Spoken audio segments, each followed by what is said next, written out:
بسم اللہ الرحمن الرحیم۔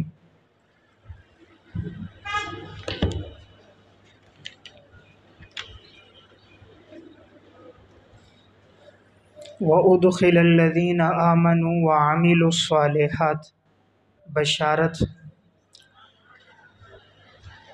اور داخل کیا جائے گا ان لوگوں کو جو ایمان لے کر آئے اور نیک اعمال کیے، ایسے باغات میں تجری من تحتها الانہار، جس کے نیچے نہریں بہہ رہی ہوں گی، خالدین فیہا باذن ربہم، وہ رہیں گے ہمیشہ ان باغات میں اللہ کے حکم سے۔ تحیتہم فیہا سلام، ایک دوسرے کا استقبال کریں گے سلام کے ذریعے، ایک دوسرے کا استقبال کریں گے، ملاقات کریں گے سلام کے ذریعے۔ تحیتہم کا معنی استقبال اور ملاقات ہے کہ جب ان کی ملاقات ہوگی فیہا سلام، تو اس جنت اور ان باغات میں جب بھی ملاقات ہوگی تو اس ملاقات میں سلام ہوگا، یعنی آپس میں ملیں گے سلامتی کے ساتھ اور اس دعائیہ جملے کے ساتھ۔ ایک تو اللہ کی طرف سے بھی سلام ہوگا، سلام قولا من رب الرحیم، اللہ کی طرف سے بھی سلامتی ہوگی، اور فرشتے بھی والملائکۃ یدخلون علیہم من کل باب سلام علیکم بما صبرتم، فرشتے بھی ہر دروازے سے آئیں گے، وہ بھی کہیں گے سلامتی ہو سلامتی ہو، اور ایمان والے جب آپس میں ملیں گے تب بھی ایک دوسرے کو کہیں گے سلام، کہ تم سب پر کیا ہو، سلامتی، یعنی وہ جگہ ہی سلامتی والی ہے جنت، وہاں پر کوئی خوف، کوئی تکلیف، کوئی پریشانی نہیں ہے، وہ امن، سکون اور اطمینان کی جگہ ہے۔ الم تر کیف ضرب اللہ مثلا، تمثیل توحید، تمثیل توحید یعنی توحید کی مثال بیان کی گئی ہے۔ کیا آپ نہیں دیکھتے کہ اللہ تعالیٰ نے بیان کی ایک مثال، کلمۃ طیبۃ، پاکیزہ کلمے کی، نیچے لکھیں کلمہ توحید، کشجرۃ سے پہلے ہی محذوف ہے، ہی کشجرۃ طیبۃ، اس کی مثال اس طرح ہے جیسے پاکیزہ درخت، جیسے پاکیزہ درخت، نیچے لکھیں کھجور کا درخت، اصلها ثابت وفرعها فی السماء، کہ اس کی جڑ ثابت ہے اور اس کی شاخیں آسمانوں میں ہیں، اس کی جڑ ثابت ہے، لکھیں بریکٹ میں اس کا تنا اور جڑیں مضبوط ہیں، تنا اور جڑیں مضبوط ہیں، اور اس کی شاخیں آسمانوں میں ہیں۔ تؤتی اکلہا کل حین باذن ربہا، وہ درخت لاتا ہے اپنا پھل ہر فصل کے وقت، وہ درخت لاتا ہے اپنا پھل کل حین، ہر فصل کے وقت، ہر فصل کا وقت جب بھی ہوتا ہے تو وہ درخت اپنا پھل لے کر آتا ہے، اور لفظی ترجمہ اس کا یہی ہے کہ وہ درخت جو ہے وہ لاتا ہے ہر وقت اپنا پھل لاتا ہے، تو لفظی معنی حین کا وقت ہے، اور بعض نے مراد اس سے فصل لیا ہے کہ وہ درخت لاتا ہے اپنا پھل ہر فصل کے وقت، اور یا وہ درخت لاتا ہے اپنا پھل ہر وقت، ہر وقت یعنی ہر موسم میں، ہر موسم میں، ہر زمانے میں وہ اپنا پھل لے کر آتا ہے، بِإِذْنِ رَبِّهَا، لیکن یہ وہ پھل لاتا ہے اللہ کے حکم سے۔ وَيَضْرِبُ اللَّهُ الْأَمْثَالَ لِلنَّاسِ، اور اللہ تعالیٰ بیان کرتا ہے مثالیں لوگوں کے لیے، لَعَلَّهُمْ يَتَذَكَّرُونَ، تاکہ لوگ ان مثالوں سے نصیحت حاصل کریں۔ وَمَثَلُ كَلِمَةٍ خَبِيثَةٍ، تمثیل شرک، اب یہاں سے کفر اور شرک کی مثال ہے، اور مثال خبیث کلمے کی، نیچے کفر اور شرک، کشجرۃ خبیثۃ، اس طرح ہے جیسے کہ ایک درخت ہو خبیث بدبودار، ایک بدبودار درخت ہو، بریکٹ میں لکھیں یعنی حنظل، حنظل، ہا نون زواں لام، حنظل، جسے اندرائن کا درخت کہتے ہیں، اندرائن، الف نون دال را الف حمزہ نون، اندرائن، حنظل کا درخت جسے اندرائن کا درخت کہتے ہیں۔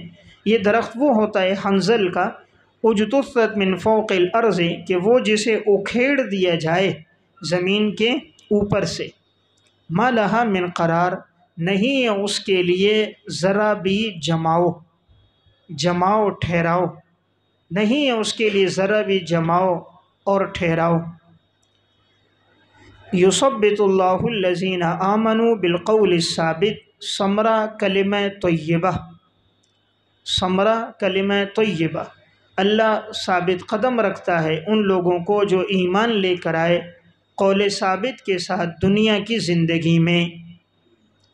قول ثابت کے نیچے کلمہ توحید کے ساتھ، کلمہ توحید کے ساتھ اللہ ان کو ثابت رکھتا ہے دنیا کی زندگی میں بھی، وفی الآخرتی، اور آخرت میں بھی، نیچے قبر میں۔ اللہ تعالیٰ قبر اور برزخ میں بھی انہیں ثابت قدم رکھتا ہے۔ وَيُذِلُّ اللَّهُ الظَّالِمِينَ، ثمرہ کلمہ خبیثہ، ثمرہ کلمہ خبیثہ، اور اللہ تعالیٰ گمراہ کرتا ہے ظالموں کو۔ وَيَفْعَلُ اللَّهُ مَا يَشَاءُ، اور اللہ کرتا ہے جو اللہ چاہتا ہے۔ ان دو آیات میں اللہ رب العزت نے یہاں دو مثالیں بیان فرمائی۔ پہلی مثال اللہ نے بیان کی کلمہ توحید کی، اور پھر دوسری مثال کی ہے کلمہ کفر اور شرک کی۔ کلمہ توحید کی مثال کو اللہ نے تشبیہ دی ہے ایک درخت کے ساتھ، فرمایا کلمہ طیبہ یعنی کلمہ توحید، اس کی مثال اس طرح ہے جس طرح شجر طیبہ یعنی کھجور کا درخت ہے۔ تو گویا مشبہ کلمہ طیبہ ہے، اور جس سے تشبیہ دی گئی ہے وہ مشبہ بھی، وہ کھجور کا درخت ہے۔ اور اس کھجور کے درخت کی صفت یہ بیان کی کہ اس کی جو جڑ ہے وہ زمین کے اندر ہے، اور اس کی جو شاخیں ہیں وہ آسمان میں بلند ہیں، اور اس کی خصوصیت یہ ہے کہ تؤتی اکلہا، وہ پھل دیتا ہے ہر وقت، جب بھی پھل چاہو تو یہ درخت کیا دیتا ہے؟ پھل دیتا ہے، لیکن یہ پھل اپنی مرضی سے نہیں بلکہ اللہ کے حکم سے دیتا ہے۔ اور اللہ نے یہ مثال لوگوں کے لیے اس لیے بیان کی تاکہ لوگ اس مثال سے نصیحت حاصل کریں۔ دیکھیں اس مثال میں اللہ تعالیٰ نے کلمہ توحید کو تشبیہ دی کھجور کے درخت کے ساتھ۔ کھجور کا جو درخت ہوتا ہے، یہ درخت، اس کی جڑیں زمین کے اندر ہوتی ہیں، اور بہت اندر تک اس کی جڑیں ہوتی ہیں، اور جتنی جڑیں زمین کے اندر ہوتی ہیں اتنا اس کو زمین سے پانی زیادہ ملتا ہے۔ تو پانی زیادہ ملتا رہتا ہے تو وہ درخت سرسبز و شاداب بھی رہتا ہے، اس کا پھل بھی کارآمد، مفید اور ذائقہ دار ہوتا ہے۔ جتنا پانی کم ملتا ہے اتنا اس کے پھل میں ذائقہ، اس کی شاخوں میں ہریالی اور سبزہ یہ کم ہوتا ہے۔ تو ایک تو اس کی جڑیں زمین کے اندر ہیں، اس کو پانی خوب مل رہا ہے، پھر اس کا تنا بہت مضبوط ہے۔ کھجور کے درخت کو دیکھو، اس کا تنا بہت زیادہ مضبوط ہے، بہت موٹا ہے، اور اوپر بلندی تک جا رہا ہے، اس کو کوئی آسانی سے گرا نہیں سکتا کہ آدمی جائے دھکا دے وہ گر جائے، ایسا نہیں ہے، تو وہ بہت مضبوط ہے۔ تو کلمہ توحید بھی جب انسان کے دل میں آ جاتا ہے تو یہاں جڑیں تشبیہ ہے دل کے ساتھ، اور پھر کلمہ توحید دل میں جب آتا ہے وہ اسی طرح مضبوط ہوتا ہے جس طرح کہ اس کا تنا مضبوط ہے، یہ گرتا نہیں، توحید پر استقامت ہوتی ہے، پھر انسان جتنی بھی آزمائشیں آئیں اس پر وہ کبھی بھی توحید اور ایمان کو چھوڑتا نہیں ہے۔ پھر آگے مثال دی کہ اس کی شاخیں آسمانوں میں ہیں، یہ اشارہ یہ کہ اس کی شاخیں بلند ہیں۔ کھجور کے درخت کی جو اس پہ جو پھل آتا ہے کھجور کا، شاخیں بہت بلند ہوتی ہیں۔ اب بلندی میں ایک تو وہ زمین سے دور ہے، اس لیے گندگی، ناپاکی، گرد و غبار اور ہر چیز سے وہ محفوظ ہے۔ جتنی شاخیں نیچے لٹکے نا تو کوئی بچہ آگے توڑ رہا ہے، کوئی جانور بکری اور گائیں کھا رہی ہے، اور اس کو گرد و غبار، مٹی اور یہ لگ رہا ہے، تو اس کی اتنی حفاظت نہیں۔ جب شاخیں بلندی پر ہوتی ہیں تو وہ ہر چیز سے محفوظ ہوتی۔ اور پھر شاخیں بلند ہونے کے بعد اس کی ایک خصوصیت، اب یہاں جو شاخوں کی بلندی ہے تو اس میں تشبیہ اعمال کے ساتھ ہے۔ جڑ جو ہے یہ اس کی تشبیہ دل میں ایمان ہے، اور اوپر اعمال جو ہے نا، اعمال چونکہ اوپر چڑھتے ہیں نا، الیہ یصعد الکلم الطیب، کلمہ طیب اوپر چڑھتا ہے، نیک اعمال اوپر جاتے ہیں، تو اس لیے شاخیں اوپر کی طرف ہیں، تو شاخوں میں تشبیہ اعمال سے۔ جتنے اعمال زیادہ ہوں گے اتنے اوپر چڑھیں گے، اللہ کے یہاں قبول ہوں گے۔ درخت کا حسن شاخوں سے ہے، مسلمان کا حسن اعمال سے۔ درخت کا حسن شاخوں سے ہے، مسلمان کا حسن اعمال سے۔ تو جتنے اس کے اعمال زیادہ ہوتے ہیں اتنا اس کا حسن و جمال زیادہ ہوتا ہے۔ پھر اب اس کی شاخیں آسمان کی طرف ہیں تو یہ درخت بڑا خوبصورت نظر آ رہا ہے، کوئی بھی دیکھتا ہے اوپر سر اٹھا کر تو بڑا خوبصورت منظر ہے۔ اب آگے ایک بات کہی، تؤتی اکلھا کل حین، وہ ہر وقت پھل دیتا ہے۔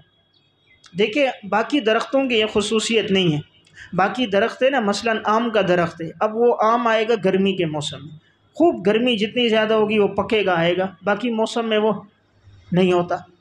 اسی طرح دیگر جتنے پھل ہیں، انار کا پھل ہے، سیب کا پھل ہے، انگور کا ہے، ہر پھل کا اپنا اپنا ایک موسم ہے، اس موسم میں آتا ہے۔ لیکن کھجور وہ ہیں جو ہر وقت آتا ہے۔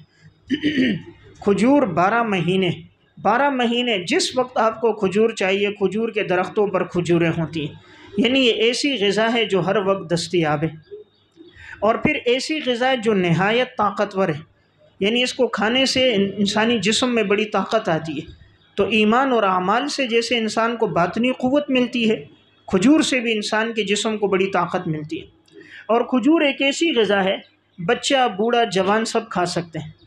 باقی پھل ایسے ہوتے ہیں، اب مثلا سیب ہے، اس کو بچہ جس کے دانت نہیں ہے وہ نہیں کھا سکتا۔ کھجور ایسی نرم ہے، بچہ کھائے، دانتوں والا کھائے، بغیر دانتوں والا کھائے، سب کھا سکتے ہیں۔ پھر یہ ایسا پھل ہے حاملہ عورت و غیر حاملہ وہ سب استعمال کرتے ہیں۔ حاملہ عورت کے لیے بھی بڑا مفید ہے۔ اللہ تعالیٰ نے حضرت مریم کے لیے جو اوپر درخت لگایا تھا وہ کھجوریں تھیں، اور نیچے اللہ نے پانی کا انتظام کیا تھا۔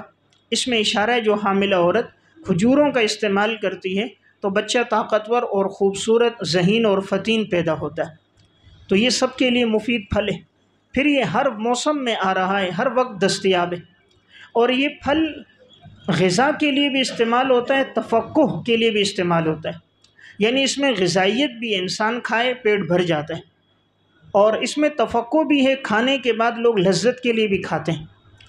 باقی جو پھل ہوتے ہیں ان میں تفقہ ہوتا ہے لیکن لذت نہیں ہوتی۔ اب دیکھیں صحابہ اکرام ایک کھجور کے دانے پر جہاد کر رہے ہیں، تو اللہ نے اس میں لذت بھی جہاں رکھی وہاں اللہ نے اس میں طاقت بھی بہت رکھی ہے، غذائیت بھی رکھی ہے، تو یہ بیک وقت دونوں کا کام دیتا ہے۔ پھر کہا یہ ہر وقت میں آ رہا ہے، یعنی جس وقت تمہیں چاہیے تمہیں ملے گا۔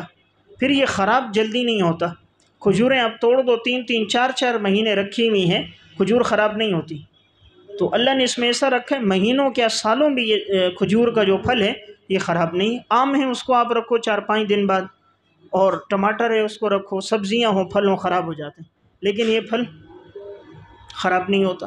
پھر یہ اللہ نے درخت ایسا بنایا ہے، اس کی ہر چیز کارآمد ہے، اس کا تنا بھی بڑا طاقتور ہے، وہ بھی کام میں استعمال ہوتا ہے، فرنیچر میں اور گھروں کے اندر لکڑی کا سامان بنانے میں بڑا خوبصورت ہے اس کا تنا، تو اس سے جو فرنیچر بنتا ہے، لکڑی کا سامان، وہ مضبوط بنتا ہے۔ اور اس کے جو درخت کے پتے ہیں وہ بھی بڑے کارآمد ہیں، اور اس سے جانوروں کی غذائیت ہے۔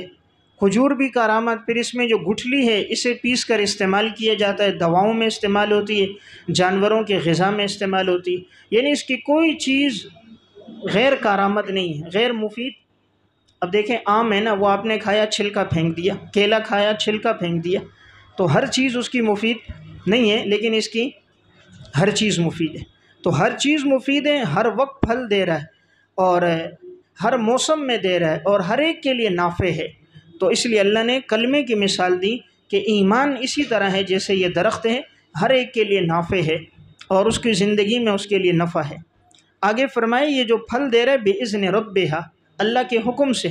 یہ نہیں کہ اب جب یہ پھل دے رہا ہے تو کھجور کے درخت لگائیں پھل شروع ہو جائیں گے، یہ پھل بھی تب دے گا جب علت اللہ کا حکم ہوگا۔ کائنات میں ہر چیز اللہ کے حکم کی محتاج ہے۔ اب اللہ یہ مثال دے کر کیوں سمجھا رہا ہے؟ اس لیے کہ تاکہ مثال کے ذریعے عقل مند لوگ نصیحت حاصل کریں، بات کو سمجھیں۔ دیکھیں بغیر مثال کے بات جلدی سمجھ نہیں آتی، اور مثال کے ساتھ بات جلدی سمجھ آتی ہے۔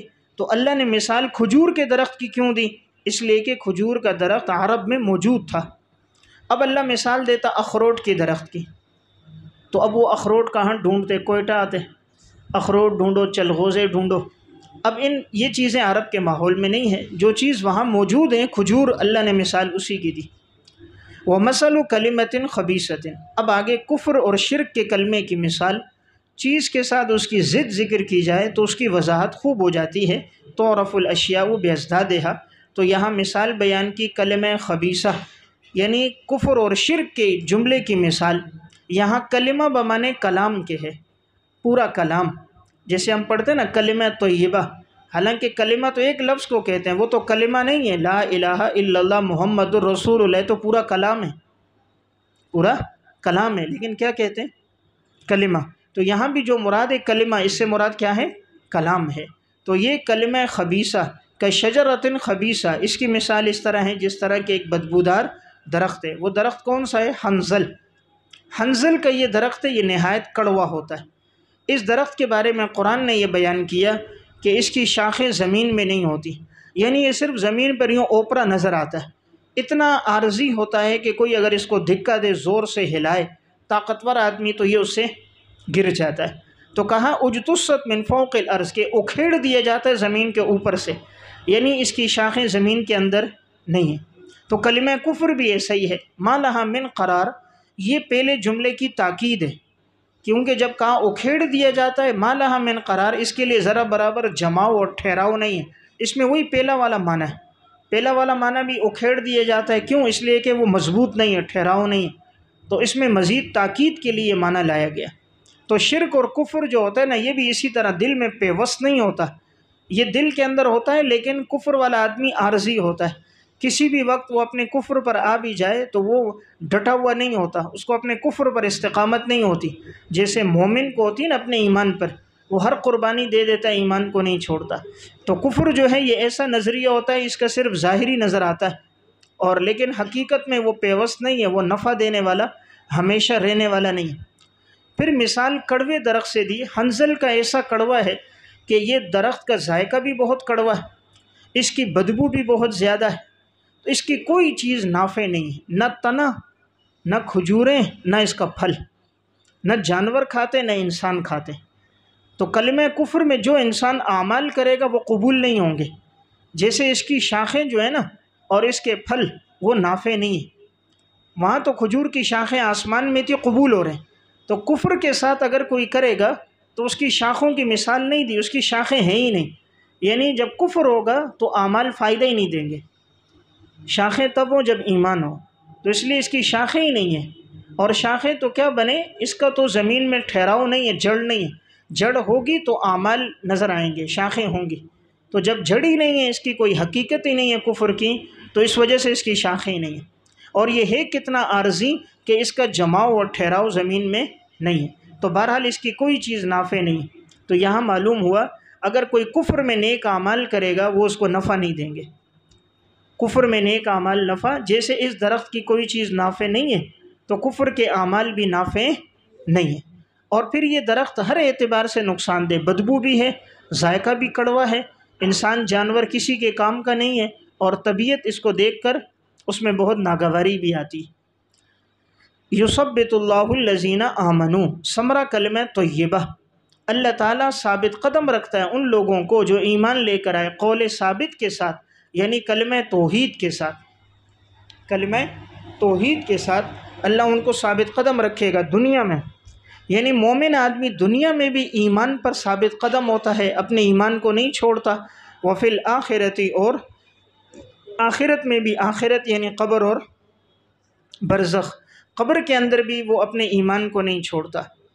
اس آیت سے عذاب قبر کا ثبوت ہے، خود نبی اکرم صلی اللہ علیہ وسلم نے اس آیت کی تشریح میں فرمایا کہ وہ آخرت میں ثابت قدم رہتا ہے، یعنی قبر میں، جب اس سے سوال یہ ہوتا ہے من ربک، من نبیک، ما دینک، تو اگر زندگی ایمان پہ گزری ہوتی ہے تو وہ ثابت قدم رہ کر جواب دے دیتا ہے، اور زندگی کفر پہ ہوتی ہے تو وہ ثابت قدم نہیں رہتا اور جواب نہیں دے سکتا۔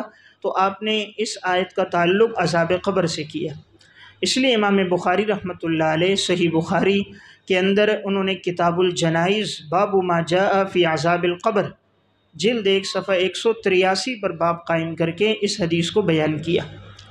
اور پھر اس کے تحت جتنی آیتیں ہیں عذاب قبر کے بارے میں ان تمام آیات کا تذکرہ بھی کیا۔ تو اس سے معلوم ہوا کہ عذاب قبر کیا ہے؟ برحق ہے، قرآن کریم کی اس آیت سے ثابت ہے۔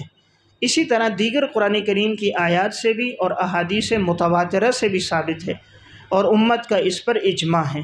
اس لیے اگر کوئی عذاب قبر کا بالکلیہ انکار کرے گا تو وہ شخص کافر ہو جائے گا۔ عذاب قبر کا بالکل انکار کرنا کفر ہے۔ ہاں کوئی کیفیت کے اندر انکار کرتا ہے، عذاب قبر کو مانتا ہے، کیفیت میں انکار کرتا ہے، اور یا عذاب قبر کو ایک آدمی تسلیم کر رہا ہے، تو پھر وہ کفر تو نہیں ہوگا، لیکن اہل سنت والجماعت کے ہاں روح کا جسم کے ساتھ قبر میں تعلق ہوتا ہے۔ اس تعلق کی وجہ سے وہ عذاب اور ثواب کو قبر میں محسوس کرتا ہے۔ روح جہاں بھی ہو، علیین میں ہو، سجین میں ہو، روح کا جسم سے تعلق ہے، اس لیے وہ راحت کو بھی محسوس کرے گا اور عذاب کو بھی محسوس کرے گا۔ اور جب آدمی کو قبر میں رکھا جاتا ہے، سنن ابی داؤد کی روایت ہے، تعاد الروح فی جسدہ، روح کو جسم میں لوٹایا جاتا ہے، اور پھر انسان جو سوال ہوتے ہیں ان کا جواب دیتا ہے۔ اس لیے اعادہ روح جو ہے قبر میں برحق ہے۔ امام اعظم ابو حنیفہ رحمہ اللہ نے بھی الفقہ الاکبر میں، اور اسی طرح ملا علی قاری نے شرح فقہ اکبر میں بھی صراحت کی ہے کہ روح کا اعادہ قبر میں برحق ہے۔ تو بہرحال یہ اہل سنت والجماعت کے نظریات میں سے ہے کہ قبر میں عذاب ہے۔ باقی ہمیں کوئی کہے نظر نہیں آتا، تو اللہ تعالیٰ نے اس کو پردے میں رکھا ہے، تو وہ پردے میں ہے لیکن وہ عذاب ہو رہا ہے، تو ہمارا ایمان مشاہدے پر نہیں ہے بلکہ غیب پر ہے۔ اور اگر یہ کوئی کہے کہ جی نظر نہیں آ رہا میں نہیں مانتا، تو انسان کے جسم میں عقل ہے، نظر نہیں آتی، پھر اس کا بھی انکار کرے۔ انسان کے جسم میں روح ہے، نظر نہیں آتی۔ انسان کے جسم میں ڈاکٹر کہتے ہیں جی آئرن ہے، شوگر ہے، بلڈ پریشر ہے، نمکینیات ہے، لیکن یہ ساری چیزیں نظر نہیں آتی۔ جنات اور شیاطین کا وجود ہے لیکن نظر نہیں آتا۔ دودھ کے اندر مکھن اور گھی موجود ہے لیکن نظر نہیں آتا۔ یہ مکھن کہاں سے نکلتا ہے؟ دودھ سے نکلتا ہے۔ یہ گھی کہاں سے نکل رہا ہے؟ دودھ سے۔ نظر آتا ہے؟ نہیں آتا۔ معلوم ہوا شے کا نظر آنا ضروری نہیں ہے۔ اصل شے کیا ہے؟ جب شارع اللہ رسول فرما دے یا اس پر علامتیں قرائن موجود ہیں تو بس بات کافی ہے۔ تو شارع نے کہہ دیا عذاب قبر برحق ہے۔ اب کوئی کہے جی مجھے نظر نہیں آ رہا، تو اصل بات یہ ہے اللہ نے وہ عالم الگ ہے، وہ عالم برزخ ہے، یہ عالم دنیا ہے۔ عالم دنیا میں انسان کو نظر آتا ہے، عالم برزخ کی چیزوں کو اللہ نے آنکھوں سے پوشیدہ رکھا۔ اس لیے حدیث میں آتا ہے اگر تمہیں عذاب کی باتیں سنائی دیتی تو تم اپنے مردوں کو دفنانا چھوڑ دیتے، کہ اتنا سخت عذاب ہے، تو اللہ نے اس کو مخفی رکھا۔ تو جیسے شہداء کے لیے کہا وَلَا تَقُولُوا لِمَن يُقْتَلُ فِي سَبِيلِ اللَّهِ أَمْوَاتٌ بَلْ أَحْيَاءٌ وَلَٰكِن لَّا تَشْعُرُونَ، تمہیں شعور نہیں ہے تو ہمیں شعور نہ ہو یہ اس کی دلیل نہیں ہے کہ انہیں حیات نہیں ہے۔ قبر کے ہر معاملے کو سمجھنا ہے نیند سے سمجھو۔ کس سے؟ قبر کے ہر معاملے کو کس سے سمجھو؟ نیند سے سمجھو۔ دیکھیں نیند جو ہے نا یہ بمنزل موت کے ہے، نیند بمنزل موت کے ہے۔ اس لیے حدیث میں بھی کہا جاتا ہے النوم اخو الموت۔ آپ جب سونے لگتے ہیں کیا دعا پڑھتے ہیں؟ اللہم باسمک اموت و احیا، یا اللہ میں مر رہا ہوں، مر رہا ہے، سو رہا ہے لیکن کیا پڑھ رہا ہے؟ مر رہا ہوں۔ جب اٹھتا ہے تو کیا پڑھتا ہے؟ الحمدللہ الذی احیانا بعد ما اماتنا و الیہ النشور، اللہ نے مجھے موت کے بعد زندہ کیا، حالانکہ مرا تھا۔ تو حدیث نے تعبیر کس سے کیا؟ موت سے کیا۔ معلوم ہوا نیند جو ہے بمنزل موت کے۔ اب ایک آدمی جب سویا ہوا ہوتا ہے وہ خواب میں دیکھ رہا ہے راحت کو، مثلا خواب میں شادی ہو رہی ہے، خواب میں سفر پہ جا رہا ہے، عیش و عشرت میں ہے، یا خواب میں اس کو سزا دی جا رہی ہے، پھانسی ہو رہی ہے، جانور پیچھے لگا ہوا ہے، کوئی قتل کر رہا ہے، سانپ ڈس رہا ہے۔ اب وہ سب کچھ تکلیف کو محسوس کر رہا ہے نیند میں، لیکن جو قریب پڑا ہوا ہے اس کو نظر آ رہا ہے؟ نہیں آ رہا۔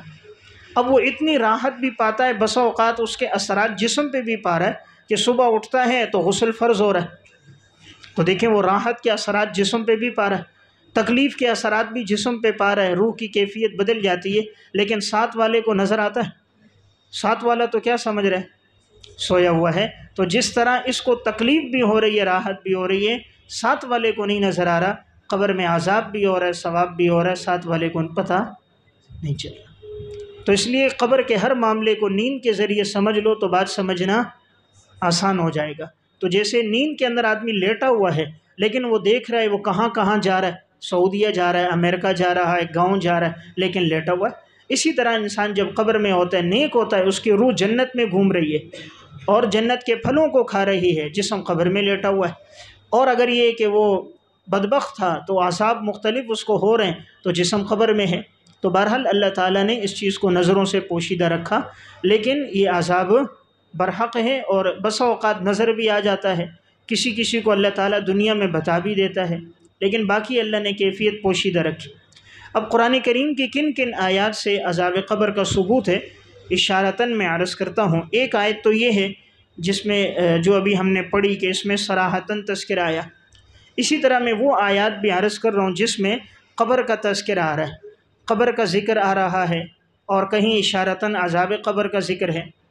اب دیکھیں قبر کا ایک تذکرہ موجود ہے، آپ صلی اللہ علیہ وسلم عبداللہ ابن ابی ابن سلول اس کی نماز جنازہ پڑھا رہے ہیں۔ ان کے بیٹے نے بہت اصرار کیا آپ پڑھا لیں، آپ صلی اللہ علیہ وسلم چونکہ رحمت للعالمین تھے، آپ جنازے کے لیے چلے گئے۔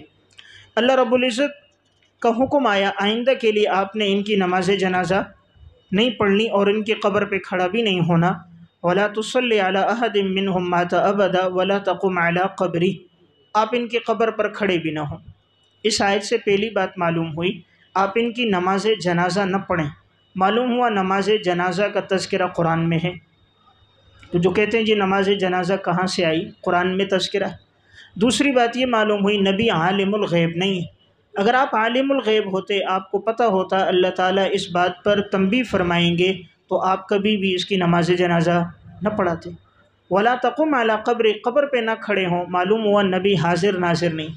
اگر نبی ہر جگہ حاضر ہے تو پھر اس کی ممانعت کے بعد بھی جب ہر جگہ ہے تو قبر بھی تو ایک جگہ ہے، تو وہ بھی ایک جگہ ہے، تو نبی وہاں بھی پھر بھی کھڑا ہوگا، جب ہر جگہ ہوگا وہاں بھی ہوگا، تو پھر تو گویا معاذ اللہ اللہ نے ایک حکم دیا اور آپ کی طرف سے اس کی اطاعت نہ ہو، ایسا تو نہیں ہو سکتا۔ اس وجہ سے اس میں نفی کس کی بھی ہے، حاضر ناظر کی ہے۔ تو بہرحال میں نے عرض کیا کہ لفظ قبر کا تذکرہ یہاں موجود ہے۔ اسی طرح قرآن کریم نے جو بیان کیا ہے وہ عذاب قبر کا تذکرہ کہ فرعون اور فرعونی جتنے ہیں، کہا ان سب کے اوپر عذاب کو پیش کیا جاتا ہے اور ہر صبح بھی اور ہر شام بھی ان پر عذاب قبر ہو رہا ہے۔ تو اس سے معلوم ہوتا ہے کہ دنیا ہی میں اللہ تعالیٰ نے ان کے لیے عذاب قبر کو رکھا تھا۔ تو قرآن کریم میں 24ویں سپارے میں اس کا تذکرہ ہے، النار یعرضون علیہا غدوا وعشیا، اور ان پر پیش کیا جاتا ہے آگ کو صبح بھی اور شام بھی۔ وَيَوْمَ تَقُومُ السَّاعَةُ، اور جب قیامت کا دن ہوگا، أَدْخِلُوا آلَ فِرْعَوْنَ أَشَدَّ الْعَذَابِ، حکم ہوگا آل فرعون کو سخت عذاب، جہنم کے عذاب میں داخل کرو۔ اب دیکھیں جہنم کا عذاب آگے آ رہا ہے اور اس سے پہلے اللہ فرما رہے ہم صبح و شام ان پر عذاب پیش کر رہے ہیں۔ تو صبح و شام جہنم سے پہلے جو عذاب ہے وہی قبر کا ہے۔ جہنم کا تذکرہ تو آگے آ رہا ہے، جہنم کا یوم تقوم الساعہ، جب قیامت ہوگی، ادخلوا آل فرعون اشد العذاب، جہنم کا تذکرہ آگے آ رہا ہے۔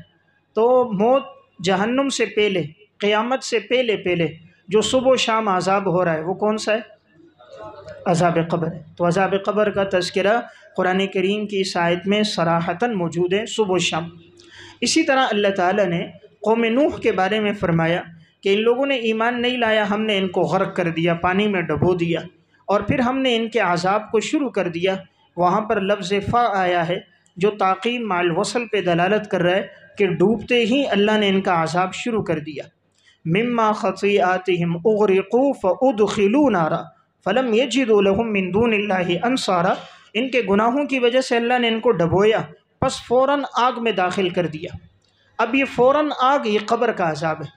اگر یہ قیامت کا ہوتا تو قرآن کہتا ثم ادخلوا نارا، پھر ان کو داخل کیا جائے گا، پھر آگے یہ مستقبل میں داخل ہوں گے، تو ثم نہیں ہے بلکہ فا ہے۔ تو اس سے پتہ چلا فوراً جو عذاب ہے تو فوراً کون سا ہے؟ عذاب قبر۔ اسی طرح قرآن کریم نے یہ بیان کیا جب انسان کی موت آ جاتی ہے تو موت کے بعد اسے دفنایا جاتا ہے اور اسے قبر ملتی ہے۔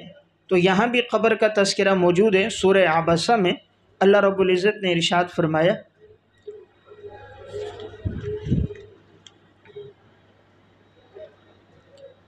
فَلْيَنْظُرِ الْإِنسَانُ إِلَىٰ طَعَامِهِ نہیں، اس سے پہلے ثم السبیل یسر ثم اماتہ فاقبرہ، جب انسان کو موت دی جاتی ہے پس اس کو پھر قبر میں دفنایا جاتا ہے، تو موت کے فوراً بعد کیا ہے؟ قبر ہے۔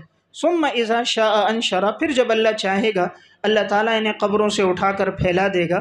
معلوم ہوا موت کے بعد قبر ہے، جب قبر ہے تو قبر میں عذاب اور ثواب بھی ہے۔ اسی طرح قبر کا تذکرہ 28ویں سپارے میں بھی، سورہ ممتحنہ میں بھی اللہ رب العزت نے اس کا ذکر کیا ہے۔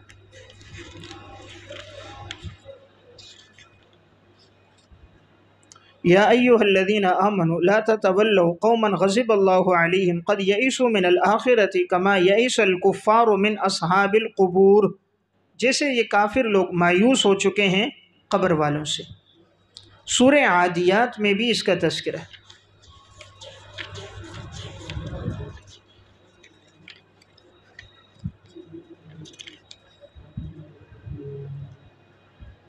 افلا یعلم اذا بعثر ما فی القبور، کیا وہ نہیں جانتے کہ جب اکھیڑ دیا جائے گا جو کچھ قبروں میں ہے، جو کچھ قبروں میں ہے اللہ اس کو باہر نکالے گا۔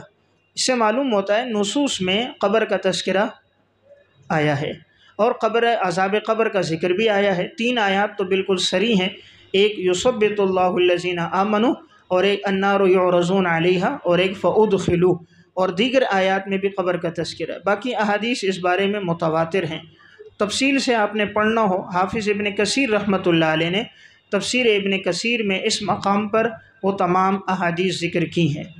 اسی طرح علامہ سیوطی رحمہ اللہ نے شرح الصدور فی احوال الموتى والقبور میں ذکر کی، اور امام قرطبی رحمۃ اللہ علیہ نے التذکرہ، ان کی یہ کتاب ہے موت اور احوال موت اور قبر کے بارے میں، التذکرہ، اس میں بھی انہوں نے ذکر کیا۔ اردو میں پڑھنا ہے تو قبر کی زندگی، حضرت مولانا نور محمد تونسوی صاحب کی کتاب ہے قبر کی زندگی، اس میں بھی انہوں نے آیات، احادیث، روایات کا ذکر کیا۔ اسی طرح عذاب قبر کے بارے میں امام اہل سنت مولانا سرفراز خان صفدر صاحب نور اللہ مرقدہ کی تسکین الصدور، اس میں بھی حضرت نے آغاز میں عذاب قبر کا تذکرہ کہ اہل سنت والجماعت کے عقائد میں سے برحق ہے اور اس کا انکار کر دینا کفر ہے، حضرت نے بھی صراحتاً اس کا تذکرہ کیا۔ تو بہرحال اردو میں پڑھنا ہے تو میں نے عرض کر دیا، ان کتابوں میں آپ کو اس بارے میں معلومات ملیں گی۔ تو قرآن کریم کی سائد سے عذاب قبر کا ثبوت ہے کہ جو آدمی کلمہ توحید پر مرے گا تو اللہ دنیا میں بھی اس کو توحید پر باقی رکھے گا، اور آخرت یعنی قبر میں بھی۔ وَيُذِلُّ اللَّهُ الظَّالِمِينَ، اور اللہ تعالیٰ گمراہ کرتا ہے ظالموں کو۔ یہ ثمرہ کلمہ خبیثہ، یعنی جنہوں نے کفر پہ جن کی موت ہوگی نا، اللہ ان کو گمراہ کرے گا، ظالموں کو، کافروں کو گمراہ کر دے گا، یعنی ان کی کفریہ باتیں ان کو نفع نہیں دیں گی۔ دیکھیں کلمہ توحید نے تو نفع دیا نا، دنیا میں بھی دیا، قبر میں بھی دیا، اور اس کا تعلق کلمہ خبیثہ کے ساتھ ہے کہ جن کی زندگی کلمہ خبیثہ میں گزرے گی تو اس کلمہ خبیثہ کی وجہ سے اللہ ان کو گمراہ کر دے گا۔ تو یہ کون لوگ ہیں؟ یہ ظالم لوگ ہیں، ظالم مشرک۔ سب سے بڑا ظالم مشرک ہوتا ہے، ان الشرک لظلم عظیم۔ تو ایسے ظالم دنیا میں بھی گمراہ ہیں۔ وَيَفْعَلُ اللَّهُ مَا يَشَاءُ، اور اللہ کرتا ہے جو اللہ چاہتا ہے۔ أَلَمْ تَرَ إِلَى الَّذِينَ بَدَّلُوا، تخویف اخروی نمبر 3، تخویف اخروی نمبر 3۔ پہلے 2 تخویفات کا ذکر ہوا، یہاں سے تیسری ہے۔ اس میں اہل مکہ کی ناشکری کا ذکر ہے کہ اہل مکہ پر اللہ نے اپنی نعمتیں کی اور مختلف نعمتوں سے نوازا، لیکن ان لوگوں نے ناشکری میں زندگی گزاری۔ الم تر الی الذین بدلوا، کیا آپ نہیں دیکھتے ان لوگوں کو جنہوں نے بدل ڈالا اللہ کی نعمتوں کو، اللہ کی نعمتوں کو بدل ڈالا، نعمت کے نیچے ایمان، نعمتوں کو بدل ڈالا کفرن، کفر سے۔ یہاں کفر سے پہلے با معذوف ہے، بکفرن، بکفرن، انہوں نے اللہ کی نعمت ایمان کو بدل ڈالا کفر کے ساتھ۔ وَأَحَلُّوا قَوْمَهُمْ دَارَ الْبَوَارِ، اور انہوں نے اتار دیا قوم کو ہلاکت کے گھر میں، اتار دیا قوم کو ہلاکت کے گھر میں، ہلاکت کے گھر میں، ہلاکت کا گھر کیا ہے؟ جہنم میں، جہنم یصلونہا، وہ جہنم میں کے داخل ہوں گے اس میں، وبئس القرار، اور وہ ٹھکانہ ہے بہت برا۔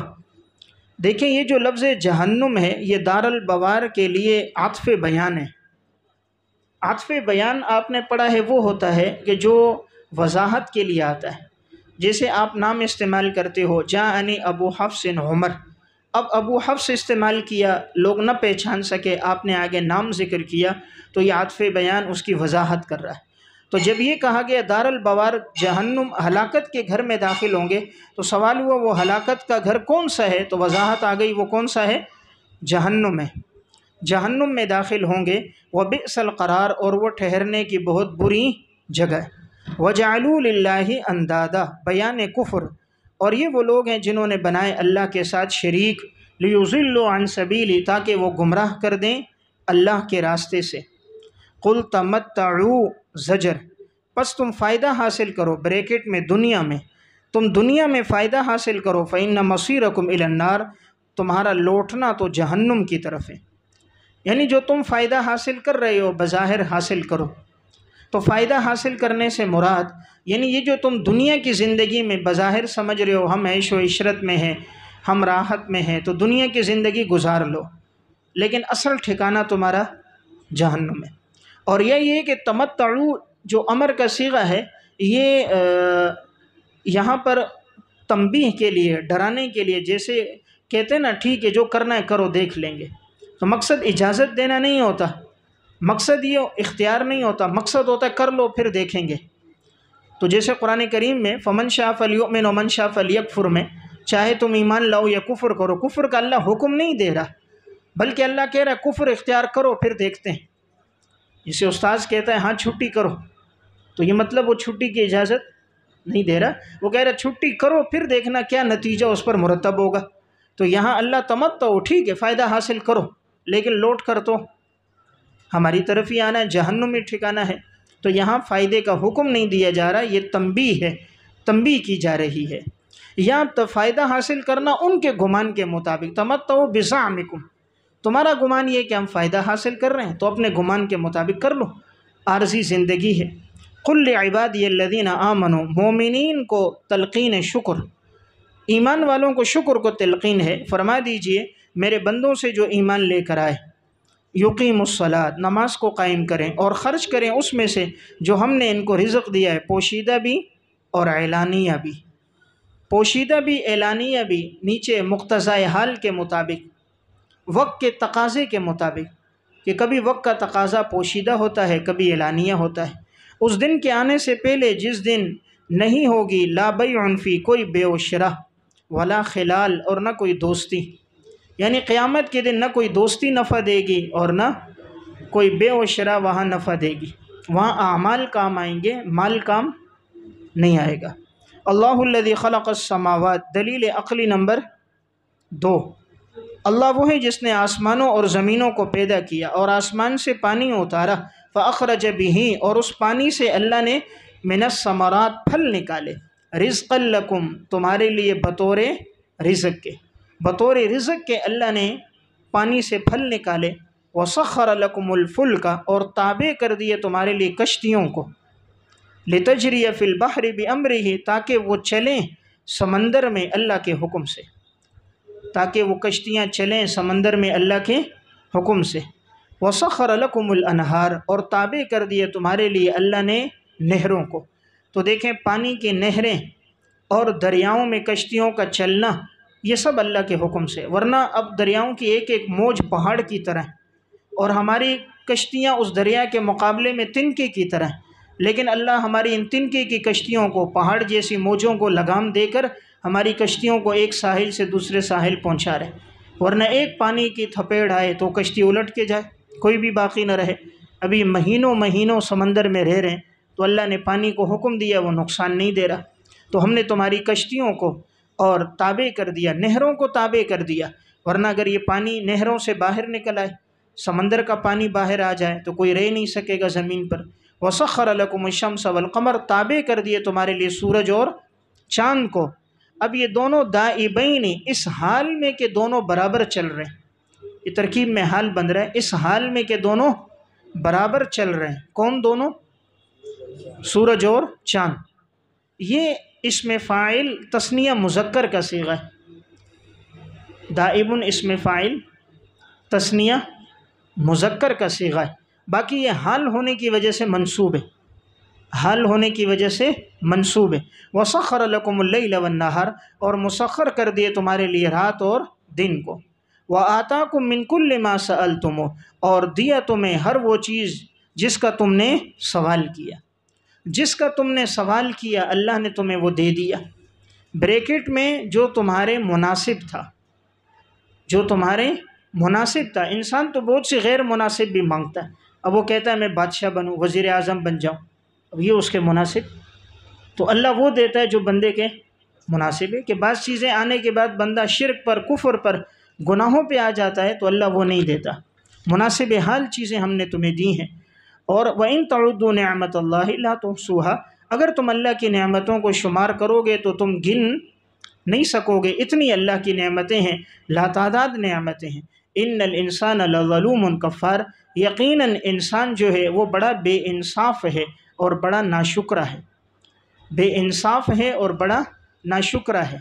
بے انصاف ہے، یہ اشارہ اس طرف ہے کہ وہ انصاف نہیں کرتا، ایمان نہیں لاتا، اللہ کی اطاعت اور فرما برداری نہیں کرتا، اور ناشکرا ہے یعنی ساری نعمتیں ملی ہیں، کوئی ایک بات ایسی جو مزاج کے خلاف ہے ناشکری شروع کر دیتا۔ ساری نعمتیں ہوتی ہیں، کوئی ایک دعا کی فوراً قبول نہ ہوئی، کوئی مصیبت آ گئی تو فوراً ناشکری شروع کر دیتا۔ تو ظالم بھی ہے عقیدے کے اعتبار سے، ناشکرا بھی ہے اعمال کے اعتبار سے۔ اور یا یہ ہے کہ ظلم کا تعلق ہے بے انصاف ہے، یعنی اپنے اور رب کے درمیان انصاف نہیں کرتا، عبادت نہیں کرتا، ناشکرا ہے، قولی اور عملی طور پر اللہ تعالیٰ کی عبادتوں پر شکر نہیں ادا کرتا۔